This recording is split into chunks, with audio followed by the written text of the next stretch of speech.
एका ठिकाणी बसून किंवा बडबड करून असे आमदार इकडचे तिकडे होत नसतात हे तुम्हाला कळायला आणखी फार वेळ लागणार आहे. म्हणून असे बेताल वक्तव्य जे करतात त्यांची क्यू येते, फक्त क्यू आणि क्यू हा शब्द त्यांच्यासाठी लागू होतो. संजय राऊत यांच्या या वक्तव्याचं तुम्ही खंडन करताय, मात्र समजा जर तसं खरं असेल की उदय सामंत यांचा एक गट आहे आणि त्यांच्यासोबत 20 आमदार आहेत, तर मग असाही प्रश्न उपस्थित होतो की संजय शिरसाट हे कोणत्या, म्हणजे त्या 20 आमदारांमध्ये आहेत कोण? अहो मी सांगितलं ना, उदय सामंतकडे 20 लोकांचा गट नाहीये, 60 लोकांचा गट आहे. जेव्हा 60 लोकांचा गट येतात आम्ही सर्वजण एकच आहोत ना. म्हणून त्याच्यात ती चर्चा करण्यात काही अर्थ नाही. ही फक्त हेडलाईन कशी तरी बनावी, यांच्यामध्ये फुटे असे कुठं दाखवण्याचा प्रयत्न करावा. असं कोणतंही घटना आमच्यामध्ये नाही किंवा वादविवाद सुद्धा नाहीत. ही मी अत्यंत जबाबदारीने बोलतो. विजय वडेट्टीवार म्हणाले की नाराजी दाखवून काही पदरात मिळेल का असा प्रयत्न शिंदेचा सुरू आहे. शिंदेची गरज आता संपलेली आहे का असा एक प्रश्न उपस्थित होतो. एकनाथ शिंदे साहेबांचा स्वभाव महाराष्ट्रातली आणि सर्व पक्षाच्या नेत्यांना ठाऊक आहे. त्यांना एखादी गोष्ट करायची असेल किंवा एखादी गोष्ट बोलायची असेल ते जाहीरपणे बोलतात. नाराजगी असेल तर ते लपून छपून रुसून असं दाखवत नाही. ते डायरेक्ट बोलतात आणि ज्यांना बोलायचं त्यांना डायरेक्ट बोलून मोकळे होतात. म्हणून तशी नाराजगी त्यांच्याकडे नाही. आणि एकनाथ शिंदे साहेबांनी प्रत्येक वेळेला त्यांची लढवय्याची भूमिका ही संपूर्ण महाराष्ट्राला दाखवून दिलेली आहे. म्हणून आम्ही नाराजगी दाखवून आता मी तुमच्यावर नाराज आहे मग माझं हे आहे का, नाही, आम्हाला हे पाहिजे, आम्ही हे करणार आहोत, या भूमिकेमध्ये एकनाथ शिंदे साहेब आयुष्यभर जगलेत आणि तेच भूमिका घेऊन ते पुढे जात आहेत.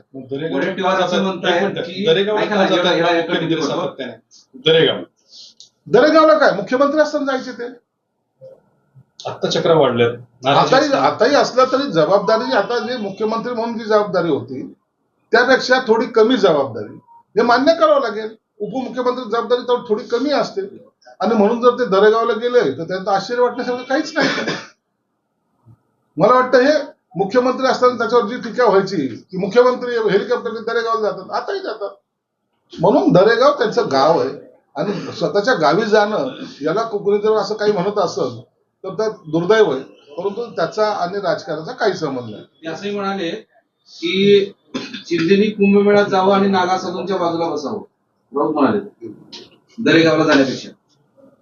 शिंदेने नागा साधूच्या जाऊन बसण्यापेक्षा संजय राऊतने दरेगावला जावं आणि नागा साधूचं दर्शन घ्यायचं असेल तर तुम्हाला दरेगावला सुद्धा तुम्हाला घेता येईल. तुम्ही आम्हाला अक्कल शिकवू नका. आम्ही तुमचे फार पुढचे आहोत. आमच्या तोंडात तुमच्यासारखे घाण शब्द येत नाहीत, नाही तर आम्ही ते सुद्धा वापरले असते. तुम्ही त्यांच्या पायाची सुद्धा बरोबरी करू शकणार नाहीत. आता तुमची जी काही दलाली करण्याची जी काही लिमिट होती ती संपलेली आहे. आता तुम्ही लोकांना ज्ञान देण्यापेक्षा जे काही तुमचे आहेत उमठा गटातले त्यांना नागा साधूकडे घेऊन जा, तिथं पवित्र करून आणा आणि देवाची भक्ती करण्याचं शिकवा. नाही, त्याच्यात अजून असे म्हणाले की शिंदे अस्वस्थ आत्मा त्यांनी कुंभमेळ्यात जावं. कुणी IIT वाला बाबा आहे तिकडे, कुणी दरेवाला बाबा असेल. यांची गरज यांना आहे ना. अपयश कुणाला मिळालंय? उभाटाला. जायला कोणी पाहिजे? त्यांनी. प्रार्थना कोणी केली पाहिजे? त्यांनी. आणि म्हणून सर्व जसे बंगालचे जादूगार घरी आणून बसवतात ना, मग आता एवढे मोठे सगळे महाराज तिथं आज असल्यानंतर त्यांनी गेलं पाहिजे. आणि तिथं सुद्धा कुंभमेळ्यात गेलं काही गैर नाहीये. ते तपस्वी आहेत, त्यांनी तपश्चर्या केलेली आहे, त्यांचं दर्शन घेणं हे काही चुकीचं पण नाहीये. म्हणून तुम्हाला त्याची गरज आहे, तुम्ही तिथं गेलं पाहिजे. आम्हाला तर त्यांचे सर्वांचे आशीर्वाद आहेत म्हणून आमचं सर्व हालवेल चालू आहे. विजय वडेट्टीवार असं म्हणाले की उद्धवजींना संपून शिंदेना आणलं, आता शिंदेना संपून नवीन उदय पुढे येईल. आता काँग्रेस कुठे गेली हे आता वडेट्टीवारांनी पाहिलं पाहिजे. आता तुम्ही आता त्या नाना पटोलेला संपवायच्या भानगडीत आहात. त्यांना संपवलं. आता तुमचा त्याच्यामध्ये विजय झालेला आहे. आता ह्या विजयाचा झेंडा घेऊन तुम्ही तुमची वाटचाल पुढची करा. उगा इतर गोष्टीमध्ये जाण्यापेक्षा आपला हा विजयी झेंडा घेऊन दिल्लीकडे कूच करा असा माझा त्यांना सल्ला असणार. आता जस्ट एक लेटेस्ट बातमी आलेली आहे. उद्धव ठाकरे मातोश्रीवरून निघालेले आहेत आणि ते सिल्वर ओकला चाललेत आणि शरद पवारांची भेट घेतली. सिल्वर ओकच्या पंढरीला माननीय उद्धव साहेब चाललेत. त्या ठिकाणी संजय राऊतची गाडी पुढे गेली असावी किंवा त्यांच्या गाडीत असावेत. जाऊन आता पर्याय नाहीये. हे वस्तुस्थिती आहे, सत्य आहे, काय त्याला लपवण्यासारखं नाहीये. म्हणून सिल्वर ओकचा आशीर्वाद घेणं हे त्यांच्या नशिबी आहे. आणि ही सगळी प्रक्रियेचा सूत्रधार संजय राऊत पुन्हा त्या उभाटाला शरद पवारच्या चरणी लीन करण्यासाठी घेऊन चाललेला आहे. आत्मसन्मान, हिंदुत्व, बाळासाहेबांचे विचार त्याची सगळ्या डब्यामध्ये घेऊन आता ते शरद पवार साहेबांकडे चाललेत. साहेब आता हे कुठं फेकायचे हे सांगा. कदाचित हे विचारायला ते त्यांच्याकडे जात असावे. सर, आता तुम्ही पालकमंत्री झालेला आहात, तर जिल्हा नियोजन समितीचं काही कामांचं फेरनियोजन वगैरे होणार आहे का, किंवा काय काही आढावा घेतलाय का?